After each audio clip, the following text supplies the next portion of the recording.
So I'm 24 hours late on this one, but I get it. I get why people, or should I say the entire internet right now, is going on a crazy frenzy regarding this Spider-Man remastered version coming to the PlayStation 5, but it's probably, I guess, the craziest thing. Actually, I don't know if it's on the same level as a puddle situation, but I want you guys to leave your brutally honest opinion, right? Are you bothered by, of course, the Peter Parker face change and character change? It's not even a face change, it's like the entire character. Are you bothered by it or are you not? As always, if you're new to the channel, go ahead and drop a like. It does make you a better human being by also clicking that big red subscribe button.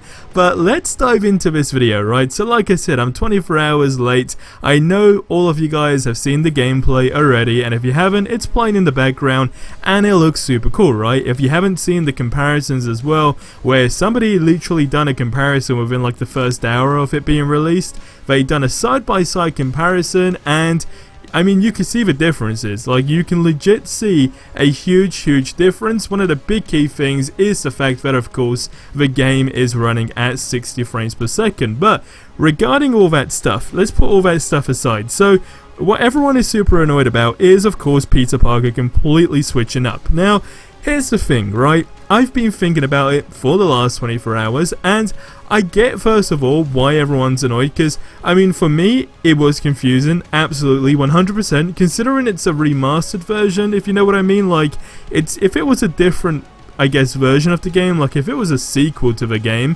then it would make sense. Like, I wouldn't be too fussed, but I think it's because it's a remaster where it just kind of feels super weird. But am I really too bothered by it? No. I guess it's just one of those random things that happen that you just have a ton of questions for, but it's not something that's just going to change my mind and how I feel about this game, because first of all, it looks absolutely crazy. I mean, the screenshots that I shared yesterday in my community tab as well, of course, with the amazing Spider-Man suit, like, what's crazy is if you actually now do a side-by-side comparison with like the movie poster and that screenshot, it's genuinely, I mean, it puts you in a situation where you think the movie poster is the game and the one on the left is like real life. So it's really cool. Like, it's literally flipped the coin here in a good way. But here's the thing, so we got an official statement from Brian Inter, who is the creative director for this game. Now, he puts out a statement that says the following: today's news about the new Peter Parker face model has surprised some of you, and we at Insomniac totally understand your reaction. Heck,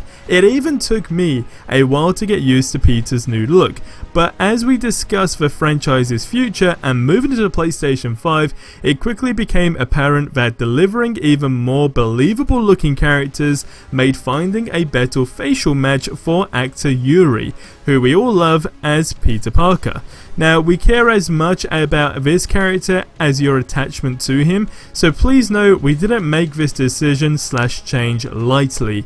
As we did throughout the development of Marvel's Spider-Man, we'll continue to read your comments, listen, and always be looking for ways to improve every facet of the game. At the same time, I hope you can trust us that this decision is what we feel is best for the future of the franchise and our upcoming goals for this beloved Marvel character. So now that kinda clears it up, right? You know how I said to you at the beginning of the video, well, if it was a sequel, it would make sense. It still doesn't 100% make sense to change it in the remastered version, but it's not just a remaster, right? I mean, this game came out in 2018, so it's not like it's been a long time ago, right? It feels like it's been a long time ago, but it's not. And the thing here is, I mean, a lot of people are just genuinely now questioning why did they even make a remaster. If you are one of those people, I don't know. I just don't know the answer to that one, okay? But what I do know is that it looks really cool. I mean, taking advantage of the next-gen console's power is what this game is all about, and it just looks absolutely flawless. To even add to this, we got some new information from a dude who goes by the name Mike, who is actually another creative director, or not creative director, he's a director. What it says is, as good as it looks here, the reflections truly shine in motion, seeing the cars and people come in and out of frame pigeons and aeroplanes fly by, the motion in the new dynamic clouds, etc. We've also improved the fidelity a bit since these were taken.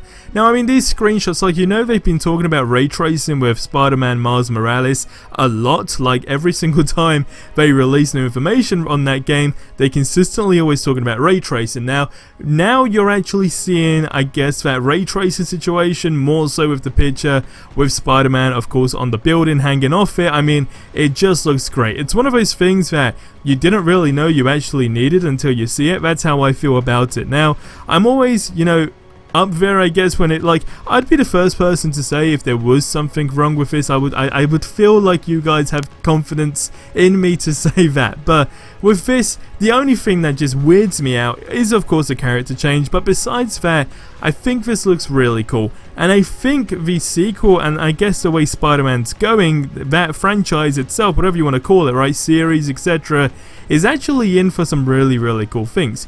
Now, the biggest question that I have is, going on the basis that, of course, Spider-Man Miles Morales is a standalone game. The campaign was said to be like 10 hours or something along those lines. It could be a bit longer, I'm pretty sure it was around that number though, right? Which is kind of average. Again, it's a standalone game, it's still going to be cool, it's a brand new story. But what's interesting is that, of course, it's not Spider-Man 2. So now, going on the basis that it's taken the team a year, by the way, if you didn't know that, they've been working on the remastered version of that game for a year, which means they technically started in 2019, so almost like straight after the release, of course, for Spider-Man PS4. But taking that into consideration, going on the basis that they now have all these standard, I guess, tools, whatever you want to call it, like maybe you could say they've got the structure for the game, they've got the facilities, etc. Could we actually expect the official Spider-Man 2 a lot sooner? And when I say a lot sooner, I'm actually talking like maybe towards the end of I guess like next year maybe, for an official announcement, and then the release after that. This is where it goes into loads of different questions, because it depends on how far they want to take this series. There's so many different things and directions you can either add into this game, or, like I said, you know, put it in a complete different direction. It's Marvel, it's Spider-Man, it's the hero we all love, right? So it really is, I guess, a game just built for success, and it's probably quite difficult to try and screw it up in terms of having such a powerful character to begin with. But what's interesting is, are we going to see, you know, like yearly releases? Are they going to pull a Ubisoft, for example, and start doing what they've done with the Assassin's Creed franchise? Is it going to be that consistent? Or are they genuinely going to maybe move like the Uncharted series as well? That's another thing. So there's a lot of different games out there that you can kind of try to compare the way or route these guys want to take, but I have every single bit of hope in Insomniac Games. I don't think that give us a game that is, of course, unfinished or just not fun to play.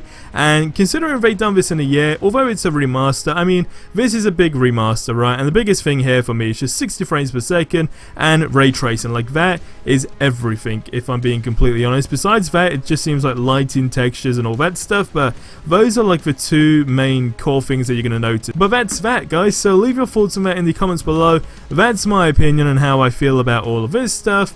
Let me know how you feel. So subscribe for more awesome content if you haven't already. I'll see you in the next one. Till then, have yourselves a ridiculously amazing day, and adios amigos.